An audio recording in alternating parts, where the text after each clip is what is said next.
Good morning. এখন বাজে 8:50। আবার জল দেখতে এসেছি। জল চারিদিকে ভালো থাকছে। এখন আধা ঘন্টার মতন চলবে। একটু নিচ্ছে। সকাল থেকে বৃষ্টি পড়েনি, কিন্তু মেঘের অবস্থা খারাপ।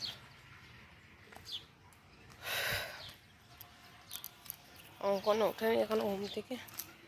কাল অঙ্কনকে স্কুলে ভর্তি করতে যাব। এই সামনে স্কুলটাতেই করবো, ওটা খবর নিয়ে এসেছি না। সামনে যাওয়া আসা করতে সুবিধা হবে। ও দূরেরটা ভাবছি, বছর তো সিট নেই, 1 মাস টাইম দিয়েছে, গ্যারেন্টি নেই ভর্তি ওটাই হবে কি না। তার জন্য আর রিস্ক নিতে চাইছি না। বলি যা ভর্তি বছরটা আরও 3 মাস গ্যাপ হয়ে গেছে, সামনেরটাই করো, পরের বছর তো এখানে থেকে তাড়াতাড়ি ও স্কুলটাতে ভর্তি করবো, মানে অ্যাডমিশনের টাইমের আগে আগে, নাহলে তো সিট খালি থাকে না না। ওই জন্য 1 বছর তখন এই জায়গাটার মধ্যে অনেক কিছু জানাও হয়ে যাবে। ওই জন্য সামনেরটাই করব। ঘরের এখনো কোনো কাজ হয়নি, ঝাড় তো আরও অন্যদিন দিয়ে দিই, আজ দেওয়া হয়নি। বাইরে না এই যে পাপোশটা নিয়ে আসা হয়েছে, এখানে আমাদের কিচ্ছু ছিল না, জুতো ঘরেই খুলছিল, বাইরেই খুললাম।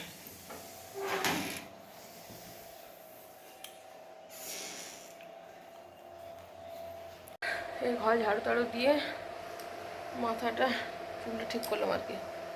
চুলা ছেড়েই বসলাম, নামে যে 9:10। এই যে অঙ্কনকে তুলছি, এখন ওঠেনি। স্কুল শুরু হোক, তারপর ওর ঘুমটা বেরিয়ে যাবে। ঘুম কাকে বলে?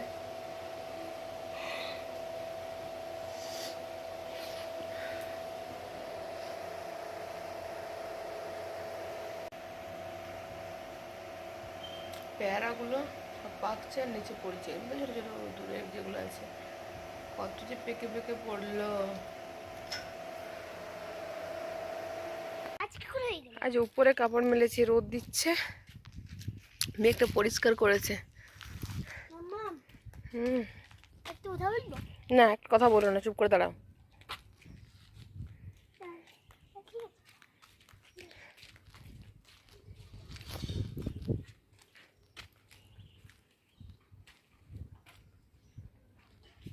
সন্টুরও আসার সময় হয়ে গেছে। টানা 7-8 দিন বৃষ্টির পর আজ রোদের দেখা মিলেছে, এটা কি সুন্দর লাগছে।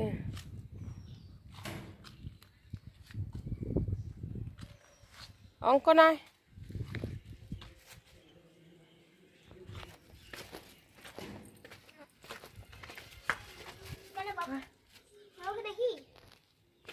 আমি জানলাটার থেকে তাকিয়ে থাকি যে কখন আসবে, কখন গাড়ি থেকে নামবে। কটা জামা এখানটা তো মেরে দিচ্ছি, এখানটাতে রোদ আসছে তাই।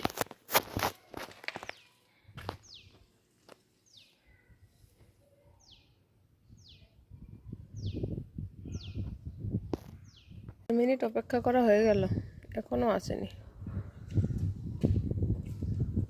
এখানে দাঁড়িয়ে দাঁড়িয়ে 5 মিনিট বাকি কাজ করছিলাম। ওর আসার টাইম, যে টাইমটাতে আসে।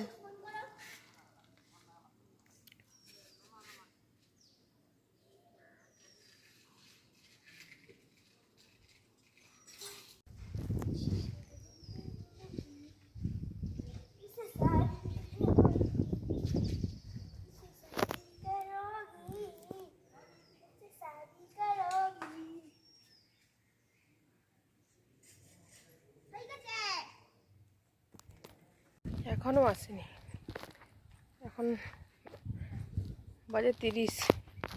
আমি 17 থেকে অপেক্ষা করছি।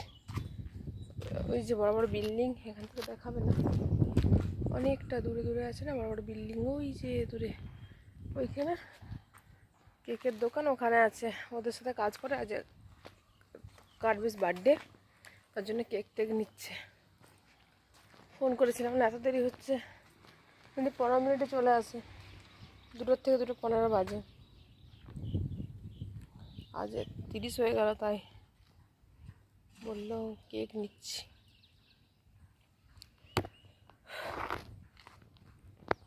ওই যে দূরে নেমে গেছে, দেখ বেটা চলে এসছে।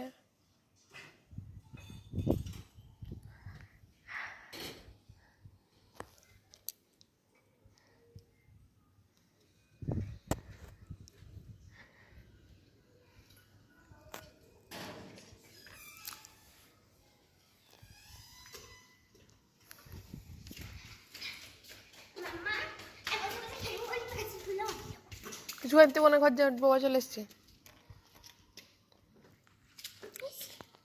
তো আজকের লাঞ্চ আমাদের হচ্ছে চিকেন ফ্রাইড রাইস, ডিম, ক্যাপসিকাম, গাজর, চিকেন সব কিছু দিয়ে স্যালাড, আর এই যে সেদিনের বল ছাতু করেছিলাম সেটা অল্প ছিল ওইটা। এই জায়গা যেখানে সেদিন হাট বসেছিল কি অবস্থা, এখনো কাদা শুকায়নি। আজকেই তো রোদ দিয়েছে। লেমিনেশনের দোকান এখানে। মালাটা আমি মেশো থেকে নিলাম, এই ঘর থেকে কিনে আনতে ভুলে গেছিলাম। বেশ মালাটা বেশ বড় সড়ো, বেশ ভালো। কদিন রং থাকে গ্যারেন্টি নেই। করে নিলাম, মঙ্গলসূত্রটা পরেছিলাম, খুলে দিচ্ছি।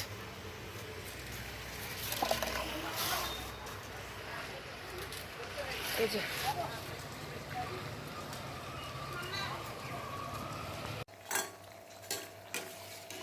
এখন ভাজছি গরম গরম বেগুনি, রাত্রে মুড়ি খাওয়ার জন্য।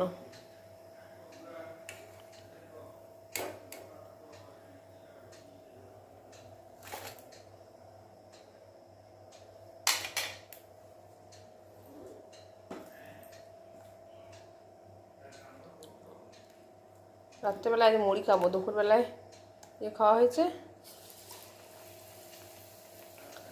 রুটি করতাম, আর ইচ্ছে করলো না রুটি করতে।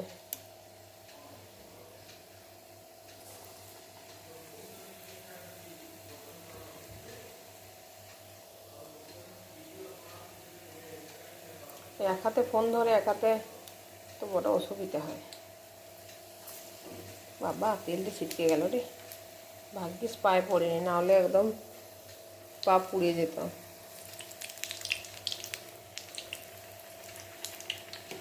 আর তেলটা অনেকটা দেওয়া আছে তো, কারণ এই তেলটা না কালকে আমি ওই খাজা তাজা ভেজেছিলাম না, বেশি করে তেল দিয়েছিলাম, অনেকটা তেল আছে। হ্যাঁ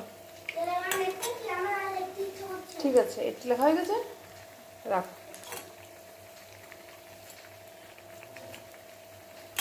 আর এখন ভাজবো না, বাকিগুলো রেখে দেবো।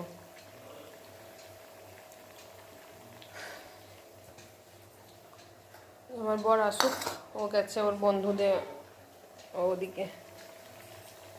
বেগুনি 6টা মাত্র ভেজেছি, ভাজতাম না, খেতে ইচ্ছে করলো তাহলে এখন কটা ভাজি।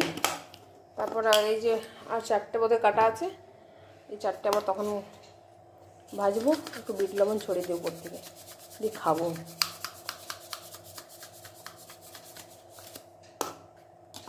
বিট লবণ দিয়ে খেতে ভালো লাগে, এত গরম না বাবা।